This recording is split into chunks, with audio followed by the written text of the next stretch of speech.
লিপিবদ্ধ করা হবে আপনার ভালো আমল, আপনার ভালো আমল, আপনার খারাপ আমল দুটি লিপিবদ্ধ করা হবে। সেদিন আপনাকে কিয়ামতের মাঠে আল্লাহ আপনার আমলের খাতা ধরিয়ে দিবেন, বলবেন এ করো, পড়ো, অকিতাবাকা তোমার কিতাব, এই কিতাবের মধ্যে ভালো লেখা আছে, খারাপ লেখা আছে, উভয়টি লেখা আছে, সব লেখা আছে, লিপিবদ্ধ করা আছে। এখন তুমি শুধু পড়ো, তোমাকে ধরিয়ে দেওয়া হবে। যদি আমলের খাতা ভালো হয় তাহলে ডান হাতে আমলনামা পেয়ে যাবেন, আর আমলের খাতা যদি খারাপ হয় তাহলে বাম হাতে পেয়ে যাবেন। আপনি এখন চিন্তা করুন, আপনি তো সফল তখন হবেন যখন আপনি আমলের খাতা ডান হাতে পাবেন।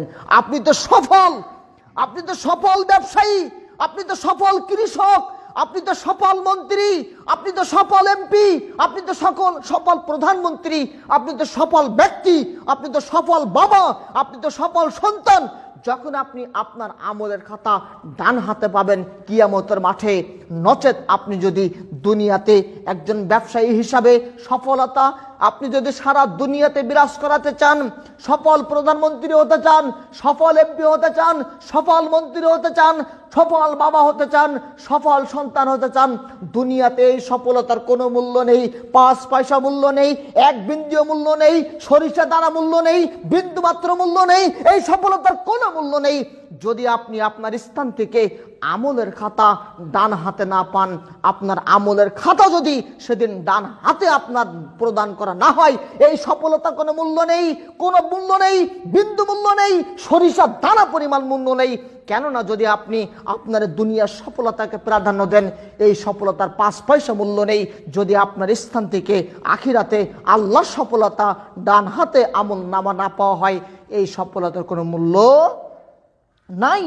অতএব আমি আপনাকে বলবো, আপনি সফল প্রধানমন্ত্রী তখন হবেন যখন আপনি কিয়ামতের মাঠে আল্লাহর সামনে ডান হাতে আপনি আমলনামা পাবেন। আপনি সফল বাবা তখন হবেন, আপনি বললেন আমার ছেলে কানাডায় থাকে, আমার ছেলে আমেরিকায় থাকে, আমার 5টা ছেলে, 3টা ডাক্তার, 2টা ইঞ্জিনিয়ার, আমার একটা মেয়ে আছে, বিবাহ দিয়েছি, আমার জামাই বড় ব্যবসায়ী, আমার মেয়ে ডাক্তার। আপনি এখন সারা দুনিয়া, সারা দেশ, আত্মীয় স্বজন সবাইকে ফোন দিয়ে নিজের কৃতিত্ব প্রকাশ করছেন, নিজের সফলতা প্রকাশ করছেন। আপনার 5টা ছেলে, 1টি মেয়ে, একটি ইসলামিক নয়, এই সফলতার 5 পয়সা মূল্য নাই, এই সফলতার বিন্দুমাত্র মূল্য নাই। আপনি যদি বলেন অনুকণা পরিমাণ এটা, সেটাও যদি বলেন, এটাও ভুল হবে না।